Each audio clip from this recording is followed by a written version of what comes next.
Fantastic. Well, welcome everybody. Thank you so much for joining us for our monthly webinar for our July Eden Professional Development webinar today and this afternoon. For those that I do not know, my name is Angie Lindsay. I'm currently an associate faculty member, associate professor at the University of Florida in the Department of Family, Youth, and Community Sciences. I'm also a disaster specialist for our extension arm, which is known as IFAS, Institute of Food and Agricultural Sciences. And I currently serve as the chair for National Eden, also known as Extension Disaster Education Network. And I'm honored to serve as our moderator today.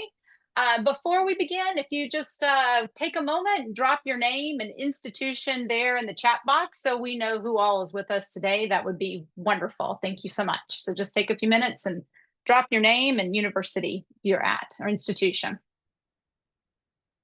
And today I am super excited because we are going to be hearing from Ms. Isabell Revere as she presents on the development and evaluation of a biosecurity framework for livestock expeditions. I actually heard her give this presentation a couple weeks ago, and I immediately sent her the link for the monthly webinar, the Eden Professional Development monthly webinar. And I said, this would be a fantastic webinar, and lots of folks in the Eden world would love to hear more about this. And she graciously accepted to do it today. So thank you so much, Isabell, for doing this so quickly after I sent you that link so quickly. Do want to provide a little bit of information on Isabell. She is a graduating Master of Public Health student at the University of Florida with a concentration in environmental and global health. As a graduate student, her research bridges public health and animal science with a focus on the livestock industry. Over the past year, she's conducted research at the University of Florida's Emerging Pathogens Institute, where she investigates avian influenza and biosecurity. In partnership with IFAS Extension, she's developed a practical biosecurity framework tailored to livestock expeditions. Her prior research has been presented through the American Dairy Science Association, where she has also led leadership roles. With a strong foundation in animal science and experience in the dairy industry, she brings a unique perspective to integrating public health to the livestock industry. And we're so excited to have you give your presentation today. And before we let Isabell just take the stage, just a couple of housekeeping items we wanted to go over. If you have any questions during the presentation, feel free to type those in the chat box here, and we'll be facilitating those at the end of the presentation. We should have plenty of time for at the end of the presentation for some Q&A, but if there are some questions that you want to ask afterwards, we'll make sure that we provide a possibility for some follow-up questions as well. As I said earlier, this webinar is being recorded today and will be emailed out and posted to our Connect extension, specifically the Eden subgroup and the Eden YouTube channel within a day or two. The evaluation link will also be included in the follow-up email with the recording. And then after Isabell is done, we'll have that evaluation link on there for you as well. So without further ado, I am going to turn it over to Isabell. Thank you so much. Hi, everyone. Thank you so much for having me. I am presenting my project, which was the development of a biosecurity framework that's specific to livestock exhibitions. So I worked in partnership with the University of Florida IFAS Extension Network to help develop this. And as y'all already heard a little bit about me, but I'm a Master of Public Health student. I will actually be graduating next month. And my research has been focused on avian influenza and biosecurity as I work under Dr. Anderson, who heads the bird flu and avian influenza research here at the University of Florida. I got my Bachelor's of Science in Animal Sciences also from the University of Florida. So that's why I try and integrate animal science and public health and bridge that gap. So I'm excited to chat with y'all today. And like they said, if you have any questions, put them in the chat, or at the end, I'll have my email and anyone's welcome to email me as well. Ooh, let's see. There we go. Okay, so just some background. I'm sure most of y'all know this, but just in case, I like to cover all the bases. So what are livestock exhibitions? This is any event where livestock from different raisers are shown and judged. So it can be a youth livestock exhibition or an adult exhibition, and it depends on the region and the scale, the number of animals they have. They really take a lot of different forms, but in general, we refer to them as exhibitions, jackpots, shows, rodeos, that sort of thing. And then what is H5N1 avian influenza? So when I was developing this framework, it was in response to a lot of feedback from people who are wondering how they can prevent outbreaks of avian influenza at their event, because I developed this in December and January of this year. And H5N1 is the current strain of highly pathogenic avian influenza that's circulating in the United States. You've probably heard about it. It's primarily on dairy farms and poultry farms within the US. So when I was developing this framework, I was doing it with avian influenza in mind, but it can be used for any pathogens of concern. And then finally, what is biosecurity? So this is any management practice used to keep diseases from entering or spreading throughout a facility. So this could be quarantine protocols, testing, foot baths, PPE, anything of that sort. And this could be on a commercial farm, at a livestock exhibition, or in any other environment. Biosecurity is a really broad term. Okay, so some introductions. So my project, the objectives were to first develop a biosecurity framework that was specific to livestock exhibitions. So there was a need there that wasn't being met. So I helped develop the biosecurity framework, and then I wanted to test it. So I sent it to several different exhibitions, but I worked specifically with the Alachua County Youth Fair in North Central Florida here to implement the plan. And I worked with them to understand how were they perceiving the plan, how were fair board organizers receptive to it. So that way, then I could analyze the efficacy, knowledge attainment, and satisfaction. So this was through feedback from extension agents, fair board members, and also a survey I sent out to exhibitors and their guardians. And from there, I was able to tweak the framework and make sure that, yes, this framework is effective and successful, and also what would we do different if we were to do it again. And I'll share some of that with you as well, so y'all can see if you were to implement something like this, maybe what you should change that I didn't do. And then the significance, really, there's no established framework out there that's specific to livestock exhibitions. So there are guidelines from extension networks and the USDA about practicing biosecurity at exhibitions, but it's very broad and it's just general bullet point guidelines. And then there are frameworks out there that when you fill them out, they help you create a biosecurity plan for your farm. And one of the most notable ones is the National Dairy Farms programs, but these don't meet the expectations and the unique needs of a livestock exhibition. So that's where I came in developing my own framework. And then livestock exhibitions are high-risk environments for any number of factors, but particularly you have the commingling of animal species. So we have multiple different species of animal that are usually housed in one facility. So if it's a zoonotic pathogen or it can be spread between animals, then you have outbreaks across multiple different species, or you could even have a pathogen that jumps into a new species. And then also the intersection with humans. So you have exhibitors, visitors, guardians, all of those people are interacting in close contact with the animals. So you run the risk of a zoonotic disease outbreak and the disease being transmitted from animals to humans. And then, of course, there are non-market animal risks. So what I mean by this is not every show has terminal shows. So some animals are for the market and they are considered typically terminal shows. But for those shows that are not sending animals to market, maybe they're being sold for breeding purposes or they simply take their animals back home after the show, then you run the risk of those animals contracting a pathogen at the exhibition and introducing it into a commercial farm or a home facility, and then you have a greater outbreak risk. So all of these factors make exhibitions high-risk environments, which is why we need to equip them with proper biosecurity plans. Okay, so now I'm going to go into my methods of how I went about developing and implementing the plan. So the first thing was to review the literature that was out there. And the fact is, there's not a whole lot out there. There are some general guidelines, like I mentioned, from extension networks and the USDA. And then there's those on-farm guidelines, like the National Dairy Farm Program's biosecurity manuals. And these take you through developing a biosecurity plan for a dairy farm and also giving you background on what is biosecurity. They're really a great educational resource as well. So I took those manuals and then again, using the guidelines from the USDA and other institutions, and I developed a framework and made a list of things that were specific to exhibitions that maybe needed to be added. So from there, I did a risk assessment, which is looking at an exhibition. What are the potential hazards, right? We have commingling animal species. We have the market animals that return home. We have humans interacting with animals. All of those are potential hazards. And then we determine what are some key control points. So not every hazard are we going to be able to control, but there are certain ones that are Oh easier my to God. Well, address she's only one versus vote. others. Is she, And are there then, a bunch of people or is she the only one? sorry,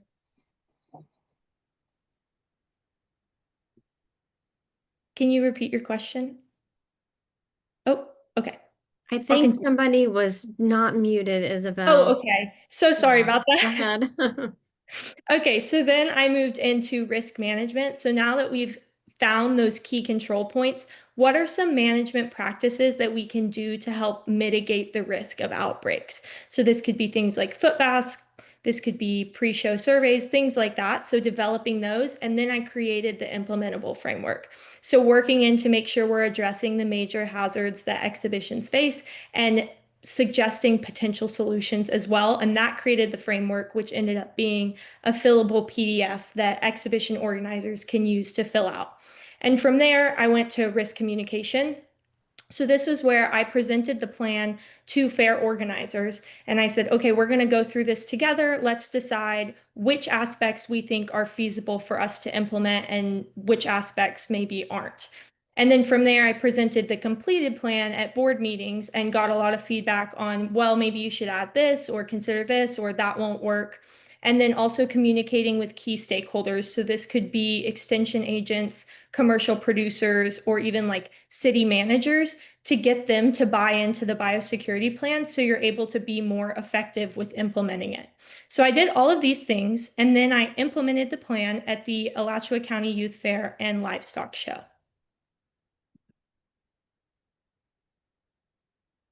Okay, so the framework. So the framework is an interactive guide. You can see this picture off to the side. It's a check yes or no. It's designed as a checklist for ease of use, and it's supposed to get exhibition organizers thinking about things to consider for their biosecurity plan for their event, right? And the result is after you fill it out in its entirety, you should have a comprehensive biosecurity plan. Obviously, it's not one size fits all, so it's designed to be flexible and for you to go through and fill it out. So we have check yes or no, and some things maybe they don't apply, so you check no, or maybe you can't do them for your event and you check no. Or maybe it's that you check yes, and sometimes it'll say if yes, then how, right? Because we want to know who's going to be in charge of that. If we have foot baths, then what chemical are we using? We need to have that written down. And then who's in charge of checking those foot baths and making sure they're clean and easy to use? We need to have their name and phone number. So the goal is to have all that information in one place. So then if something goes wrong, like a foot bath is dirty or you lose all the pre-show surveys, you can look at the plan and go, okay, let me give this person a call and make sure that, excuse me, that they are understanding of the situation so that they know they need to check the foot baths or they know where the surveys are, that sort of thing. And we really emphasize in the instructions of the plan that it's a flexible framework, right? Nothing is one size fits all within livestock exhibitions. Every exhibition is going to be different. We tried to make it the most comprehensive plan that we could, but we say in the instructions, you're not expected to implement every single biosecurity measure that we talk about because one, it's very costly, time and money, resources that maybe not every exhibition has. And also, it might not even be feasible, right? Or it might not be necessary. So why implement a measure that maybe is not needed for your event? So the goal of this framework is to really work with the fair board, work with the community members to decide what can we implement, what's feasible, and what do we not necessarily need for this event. So that's why it's flexible and you fill it in as you go, you check yes or no. It's really to try and get the best plan specific to your event. And there are important sections. So I've listed a few here. So pathogens of concern, which we'll talk about in a little bit. Visitors, so the number of visitors, do they have a footpath? Do they have contact with animals? That sort of thing. Exhibitors, the number, what are they showing? Do they have to do pre-show testing? what is the plan about market animals and keeping their pens clean and waste management. And then, of course, animals, which you can see this picture on this slide is from the animal section. So it's asking about animal check-in. Do we need an inspector? How are animals housed? Can we physically separate them from one another? Is that possible? And then emergency response and preparedness. So this is arguably the most important section, and we'll discuss it a little bit later as well. But the important thing here is that it's not a rigid plan. It's meant to be flexible. And if there's like some of the questions have underneath them a little bit of a blurb about, okay, if you can't do that, try this, right? If animals can't be kept in separate barns, consider that they should be grouped by the type of animal, or consider housing animals that can contract the pathogen between one another on separate sides of the barn. So it's really about creating the best plan for your event. Okay, so here are two sections that I think are some of the most important in the plan. So pathogens of concern. So you can see this is saying what pathogens are we concerned about? And there are some that are listed in the plan that are suggested. So for our event, we were really concerned about H5N1 avian influenza, right? And then we want to know, is it zoonotic and what species it can impact? Because we want to know, okay, if it can impact pigs and chickens, then maybe we need to keep the chickens on one side of the barn and the pigs on the other, right? And we also want to know, can it infect humans? Because if it's a high risk of transmitting to humans, then we may want to restrict visitor access to that area of the barn. And then also, is it reportable? A lot of diseases are reportable either to the USDA or the CDC, including avian influenza. And we want to have that information available for who to contact if it's reportable, because in the event that there's an outbreak or there's a concern or a potential outbreak, a lot of times the institution that you report it to will have specific guidelines on how to proceed. And that kind of leads me into the emergency response and preparedness section. And this is the most important section. So I tell everyone who uses the plan, if you're going to read one section, make it be this section, right? Because when we have this biosecurity plan, we want every FAIR board member to have a copy. We want a copy on site, but we especially want everyone to know their role in the emergency response and preparedness section, because this is what do we do if there's an outbreak? What do we do if there's an emergency, right? So essential operations, some things have to continue, right? Even if we lock down the barn, we have to have someone that's providing animal care. These animals have to get food and water. So who's going to be doing that? And they need to know that that's their role. So in the event of an emergency, you can work like a well-oiled machine. So animal care is important. Communication. How are we communicating with exhibitors that you can't enter the barn because we may have an outbreak? How are we communicating with visitors that we've closed off the fair and are no longer opening it to the public? And how are we communicating to the media and to the state legislator that we may have an outbreak? All of these are important. So someone should be in charge of conveying this communication. Veterinary care. So what are we doing to treat those sick animals? And then waste disposal. So with manure, we want to be sure that if there's an outbreak and the pathogen can be transmitted through the manure, we want to be sure we're safely handling that and have a separate place for that to go. But we also want to be sure that if we have to do a necessary euthanasia for whatever reason, we have a way of disposing of those carcasses. So waste disposal is a really crucial part of the emergency response. And then security, how are we making sure that nobody's entering the barns? Is that we're putting up fencing? Is that we're using security officers? What does that look like? And who's in charge of that? And then finally, human medical care, another critical part, because if anybody is sick, exhibitors, visitors, whomever, we want to be sure that there's someone there to help take care of them. And then you can see underneath it, methods to prevent exhibitors and staff from accessing the grounds in the barns. And it has examples. Are we doing fencing? And then the names and contact information. And then another thing is PPE, right? We want to have PPE on site at all times so that in the event of an outbreak, we have it ready to go and to use. And we want to make sure our PPE is effective against the pathogens of concern. Because if it's a respiratory pathogen and we only have gloves, then we're pretty much useless. Like we need to have masks and things like that. So all of that is listed. So in the event of an emergency or an outbreak, everybody knows clearly what they need to do and where to find that information. It's all in the biosecurity plan. Okay, and then signage. So I created some signage to include in the plan just to help exhibition staff when creating biosecurity plans for their event. Some people don't want to create signs, so they can use the ones that I've created, or they can use the ones that I've created as an example. So we have things about foot baths, any sort of foot bath, hand sanitizer, all of that needs to be clearly labeled. So that way people know what they're doing, what chemicals they're stepping into, that sort of thing. And then waste, again, waste management is a big part of any biosecurity plan. So having separate containers for landfill waste versus animal waste is also crucial. And then for our event, again, we were really concerned about avian influenza. So we had restricted the poultry area. So that's what that signage is for. Okay, now I want to get into the exhibition and the implementation of the framework. So the exhibition was the Alachua County Youth Fair and Livestock Show. This took place from February 26th of this year to March 5th of this year. And it took place in North Central Florida. So Alachua County is a county in North Central Florida with about 290,000 residents. That kind of gives you an idea of how big the event was.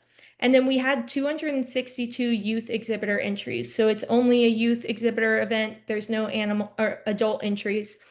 And of the 262, obviously some did not participate, whether they didn't show up or their animals didn't make weight. It depended. So we ended up having about 230 that did participate. And of those 262, we had 43 poultry exhibitors and 39 of those participated. And the environment itself was a semi-covered open air pole barn with dirt floors. And this is important because we want to consider when looking at any facility, when creating a biosecurity plan, what do we have to worry about? So with the open air, we're not as worried about air circulation and things like that, but we are worried about, okay, how are we going to restrict areas with fence panels because it is just an open air pole barn. And then the dirt floors, we had some issues with those that I'll get to a little bit later. With livestock entries, we had beef cattle, swine, goats, rabbits, and poultry. So beef cattle, we had bulls, heifers, cows, and steers. The bulls, heifers, and cows did not go to market, so they were not actually sold at this event. They were taken back home to the exhibitor's house or FFA barn. And then swine, those were market. Goats, the breeding and dairy goats were not sent to market. They were taken back home, and the market goats were sold. And then rabbits and poultry were both also not market animals, so they were not sold and they were taken back home as well. So you will note that we did not have dairy cattle at this event, which was beneficial given that we were worried about the avian influenza, and dairy cattle could have been a major reservoir for bringing that in. So we did not have to deal with that at this event. So we focused most of our resources on the poultry. Okay, so now implementation. So I've broken it up into the time frame.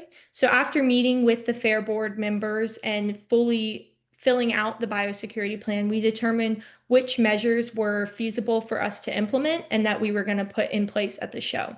So before the show, there was an email that was sent out to all exhibitors and guardians via the listserv, and it contained information about the biosecurity plan as well as avian influenza. So what to expect at the fair. And that's really critical because you don't want people to be first hearing about it when they're already at the fair. They're more likely to engage and properly use the biosecurity measures if they've heard about it before in fair board meetings or an email or anything like that. And then we also sent out a health declaration survey. So this basically was checking to make sure the exhibitors and their animals were not displaying any symptoms. They didn't have any previous contact with facilities or animals that were sick or infected with avian influenza, because we want to make sure that we're not bringing any sick animals into the facility. The easiest way to prevent disease outbreaks is to make sure only healthy animals are entering the show. And then we also redesigned the barn layout because previously there were poultry and the poultry exhibitors had all of their pens right next to the entrance where visitors and other exhibitors would enter. And we were really worried about the poultry and the transmission to humans. So we moved the poultry back to the far corner of the barn.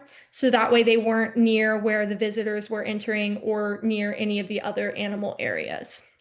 And then during the show, we restricted the poultry area. So we put up some flagging tape and poles just to make sure only poultry exhibitors and guardians entered the area, because we wanted to limit as much foot traffic and potential transmission as possible. We also had foot baths by the poultry area and the swine areas, and signage as well indicating how to properly use the foot baths. And then we had hand sanitizer a lot within the poultry area, but also throughout all the barns at all the entrances, with signage indicating to use it before and after touching animals and when entering the animal areas. And then there was other signage that talked about proper waste disposal for manure and things like that. And also like no food or drink inside the animal pens to try and limit as much transmission as possible.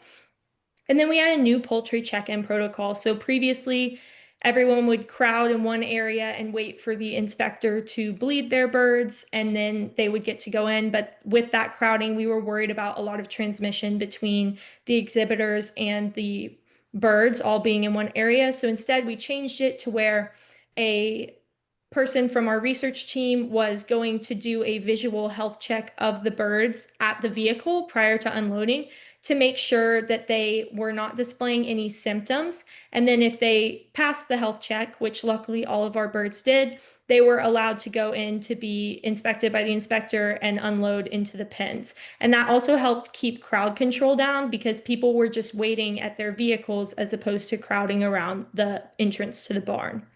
And then we had a new poultry waste protocol, because the previous waste protocol was just that exhibitors would throw the waste onto the floor. So manure, waters, old feed, anything like that was just thrown onto the floor. And that creates soil contamination, among other issues. So we had buckets and scoops to collect the poultry waste, as well as buckets for people to dump their waters. And we would disinfect all of those before disposing them in the main animal dumpster. And then after the show, we had a feedback survey. So this was just gauging how well guardians and exhibitors felt that the biosecurity plan was implemented, and whether they perceived it as necessary and overall knowledge attainment and things like that. And then we sent out post-show recommendations. So for all those non-market animals that were sent home after the show or sent to a commercial farm, we really wanted to be sure we weren't having any outbreaks, especially. So we sent home quarantine protocols for all of those exhibitors after the show that said, hey, we recommend quarantining them for X amount of days. Make sure you change your shoes between feeding your normal animals and this quarantine animal. And then also things like clean all your equipment before leaving the show and entering into your home facility to make sure you're not bringing anything back on your equipment or clothing. Okay, so this is what the information and survey look like. So you can see that the survey is species specific. So people would check which species they were showing, and they would get symptom specific questions for those species. So like for chickens, they had swollen legs, wattle, comb, but you wouldn't have that if you were showing a cow. You have other symptom questions. And for dairy goats, questions about lactating and abnormal milk quality and all of those things. So we really tried to tailor the survey to make sure we were asking symptom specific questions depending on the animal species. And then you can see this is an example of the flyer that was available. It was put in all exhibitor packets. It was sent out prior in an email, and it was also available throughout the barns to any visitors or guardians or exhibitors who wanted an extra one.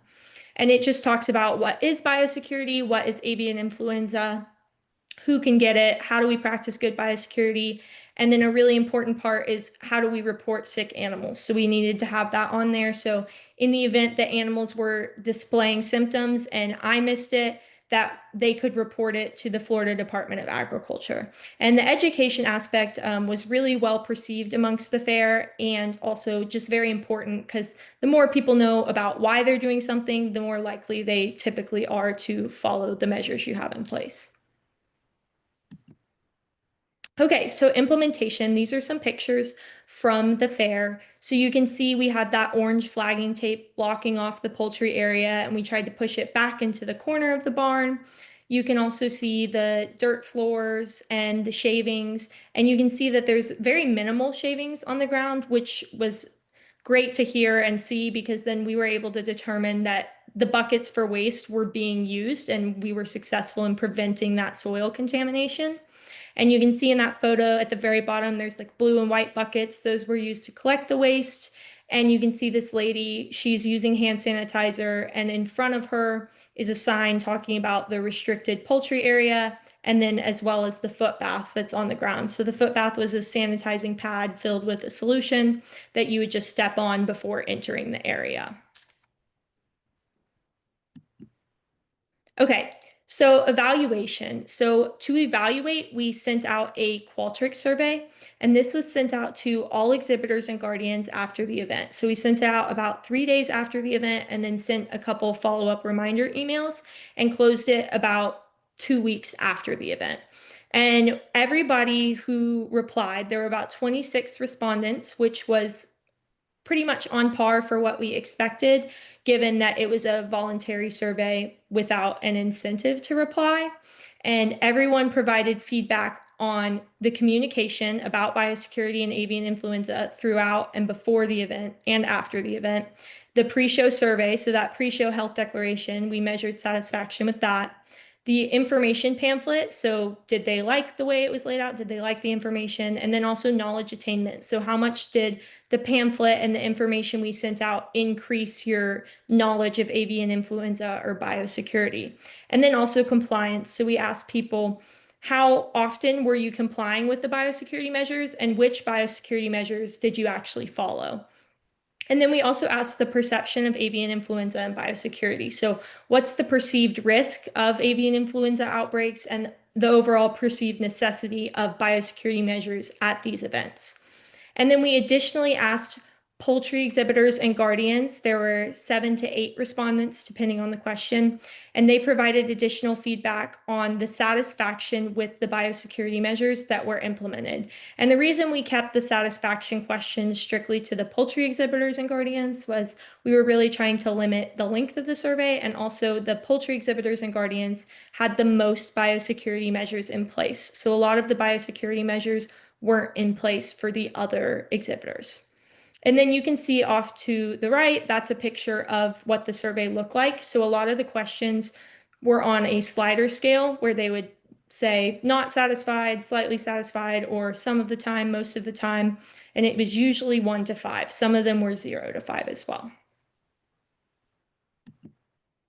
Okay, and then results. So like I said, we had that Qualtrics survey, and it gave us a lot of quantitative data from the slider scale, but also we got qualitative data because there was an option at the end to leave feedback about the biosecurity plan, about the research project, about any of it. So people, about 9 respondents left feedback on the qualitative data aspect for the Qualtrics survey. And then we also had on-site feedback. I was there along with some other research team members pretty much the whole time of the fair. So I was able to observe people interacting with the different aspects of the biosecurity plan.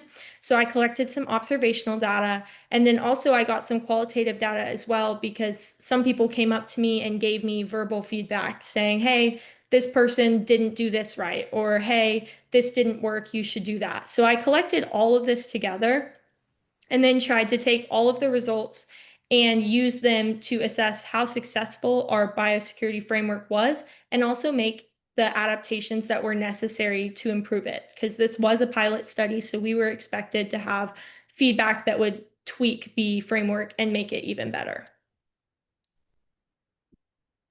Okay, so the pre-show communication and survey data. This is quantitative data that we got from the Qualtrics. So we asked people how satisfied they were with the pre-show health declaration survey. And in general, the feedback was positive. So 25% of people were extremely satisfied, 21% were very satisfied, 46% were satisfied, and 4% were slightly satisfied, with 4% also being not satisfied. So in general, people were pretty satisfied with the pre-show health declaration survey. And then we also asked them, how well was information communicated prior to the fair? This is information about biosecurity, avian influenza, the survey. And again, the feedback was pretty positive for this aspect as well. So 36% of people said extremely well, 20% said very well, 32% said well, 4% said slightly well, and 8% said not well. So we did have a higher percentage of people that were not satisfied or said it was not well communicated. And this could be improved by sending up follow-up email reminders, or maybe also communicating the information in person at the fair meetings. So in the future, if anyone were to implement this sort of biosecurity plan, I would say reminders are certainly important with respect to what to expect at the fair prior to arriving. And then efficacy. So this was also from the Qualtrics data, and we wanted to know how effective were the biosecurity measures? Were people actually using them? And if so, how often? So we asked people, which biosecurity measures did you interact with and comply with? And then we got the percent compliance from that. So 88% of people completed the pre-show survey. And this was also pretty on par with what I observed as well when checking the pre-show surveys. A lot of people completed them or were completing them while in line for check-in. And then 46% of people complied with the foot bath. So this was significantly lower than a lot of the other biosecurity measures. And this is a general theme throughout all of the feedback we received on the Qualtrics, as well as through observational data and the verbal feedback. So we'll get to why foot baths were a little bit of a struggle and how we could improve that if y'all were to implement that at your fair. And then following signs, so 62% of people said they followed signs, which was, again, very consistent with what I observed at the fair. And then 54% of people said that they used the hand sanitizer when entering and exiting animal areas. So then we said, okay, how often did you comply with these biosecurity measures? And this was a pretty positive response as well. So all of the time, 34% of respondents said all of the time, 33% of respondents said most of the time, 21% said half of the time, 8% said some of the time, and only 4% said they never complied with the biosecurity measures. So again, relatively positive feedback, and we were happy to see this, that our biosecurity plan was successful. And then knowledge attainment. So we talked about the pamphlet that was sent out to people, and we wanted people to make sure that they knew that the pamphlet was informative. So 95% of people said the pamphlet was informative. 64% said their knowledge of biosecurity increased to extremely increased, and 67% said their knowledge of bird flu increased to significantly increased. So in general, the educational aspect of the biosecurity plan was really well received among exhibitors and guardians. Okay, satisfaction. So remember, this was just for those poultry exhibitors and guardians. So there are 40 poultry exhibitors at the event, and there were 7 to 8 survey respondents depending on the question. So this was about satisfaction with the biosecurity measures. So for the check-in survey, 3 people were extremely satisfied, 1 person was very satisfied, and 3 people were satisfied, and then 1 person was not satisfied. So in general, people were pretty satisfied with the check-in survey, which is on par with the other data we received. The buckets for dumping waste like manure and water, these were very well received among the exhibitors. Even though it was an extra step, they were willing to take it to have their area be clean and tidy. So 5 people said that they were extremely satisfied with the buckets for waste and water, as well as with the hand sanitizer in the area. And then 1 person said they were very satisfied, and 2 people said they were satisfied. So in general, the hand sanitizer and the buckets for waste performed really well. And then with restricting the area, it was not as well as it didn't perform as well as the buckets for waste, but still 3 people were extremely satisfied, 3 people were satisfied, and only 1 person was not satisfied. So there were some comments about restricting the area that I'll discuss later, but it's pretty much on par with what I observed as well. And then the foot baths, as expected, performed lower than the other measures. And 2 people were extremely satisfied, 3 people were satisfied, and 2 people were not satisfied at all. So the foot baths were definitely a struggle throughout the event. Okay, so now I want to get into the qualitative and observational data. So this is from the Qualtrics survey, as well as feedback I received verbally at the event and observations I made. So the foot baths were a struggle. They did not perform as well. People didn't want to use them or step into them. And this was for any number of reasons, but the biggest proponent that people mentioned was the dust floors. So the dirt floors made it very difficult to keep these clean. So we were constantly having to refill them, hose them down, and people didn't want to step in them because then it made their shoes muddy after they stepped out of them.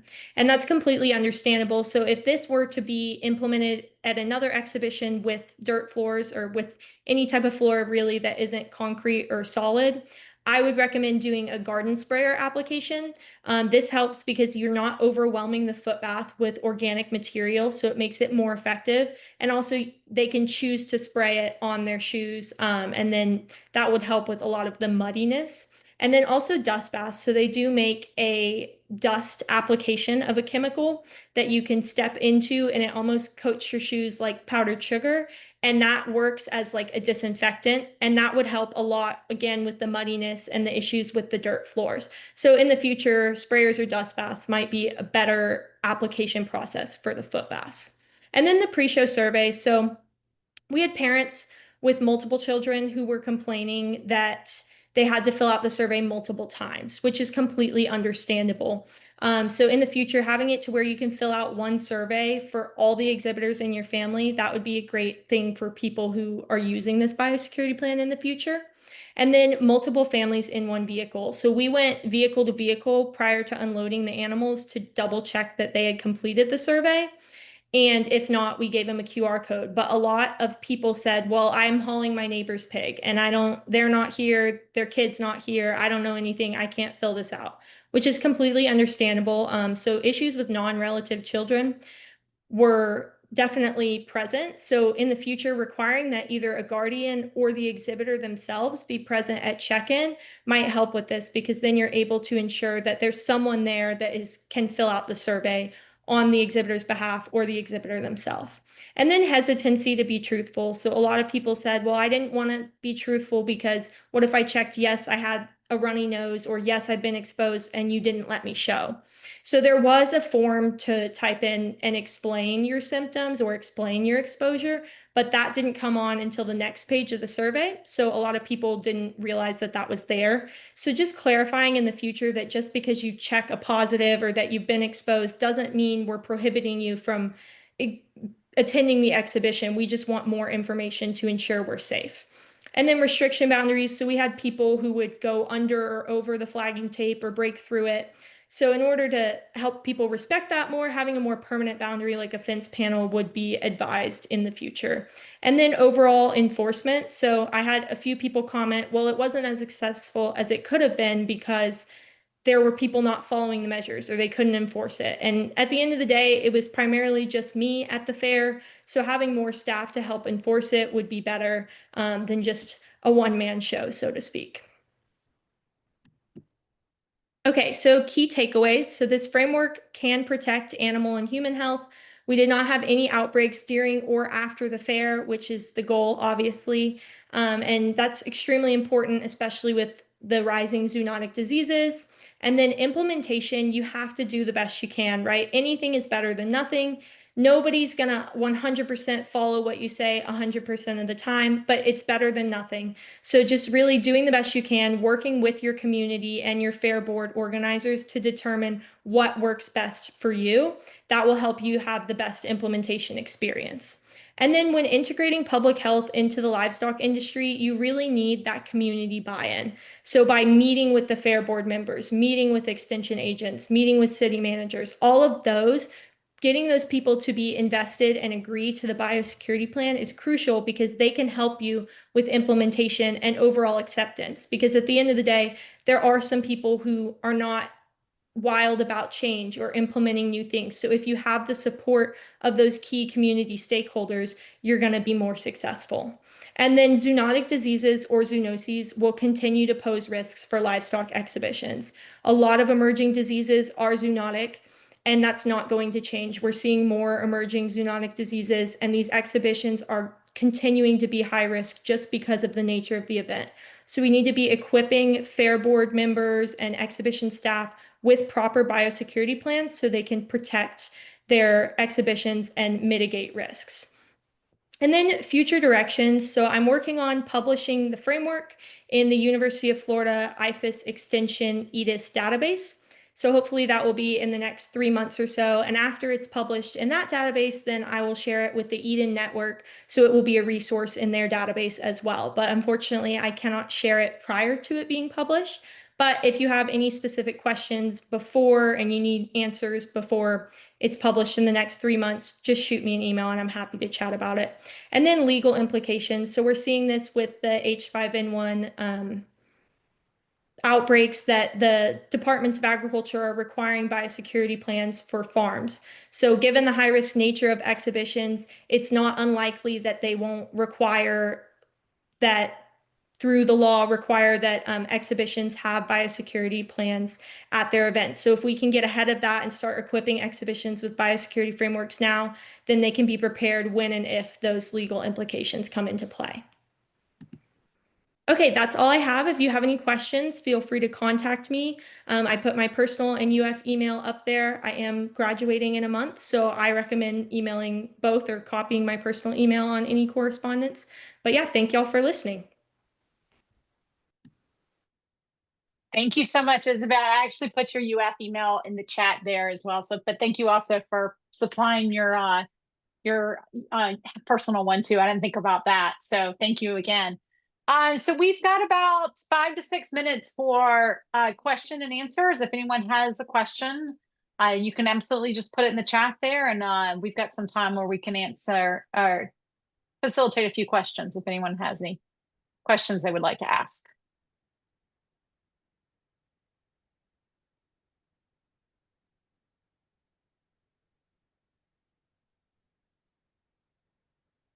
I think you covered them all, Isabel. All of them, all the questions. Okay. And if anyone thinks of anything after the fact, like I said, feel free to email me. I'm happy to chat about anything. Great. Thank you so much. Well, Angie, go ahead. I just want to make a comment, Isabel. Thank you for doing this. I work in emergency management all the time, as many of them on this call possibly do. And we talk a lot about biosecurity, and I work in that kind of arena as well through my work history. And I really appreciate this. I mean, it takes a lot to work through all that processing that you did, you know, the pre, the during, the after, all of the things that you did. And it seems very simple. You know, just do this, just do this, just do this. But when you're trying to put that into play, that really makes, I mean, it takes time. And so I appreciate what you've done here, because we need more of these sort of programs, or planning documents, things like that, or guidance on how you do this. Because again, it's always easy to say, well, all you have to do is this and this and this, but it takes a lot more than that. So I do appreciate all the effort that you put into this. This is really, really good. And when it's available, I'm sure, we would love to have it on the Eden as one of our resources and things like that. But also, I'd like to share this with my colleagues at University of Missouri and Extension, and give them some opportunity to maybe pick up some pointers here, because fair season is here. Yes, absolutely. And I hope to share it with everybody as soon as it's published, especially in the Eden database. I got one question about any recommendations for the foot powder instead of a bath. So the foot powder that I've seen is primarily on commercial farms, but I have seen one show implement it, and it's almost like more of a tub instead of a sanitizing pad, and you step your shoes into the tub. So it'll have a decent amount of the powder in there. And when you step in, it'll coat basically the bottom and slightly the sides in the powder and work as the sanitizing process. So instead of a bath or like a pad, it's more of a trough application. I hope that makes sense and answers your question.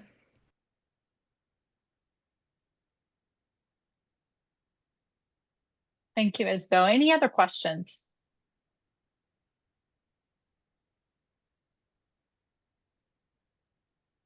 Great. Well, I'm going to put in the chat here the evaluation for today. and take a few minutes to fill that out for us. And it will also come out in the, as we said earlier, in the email, the follow-up email that will be coming back also.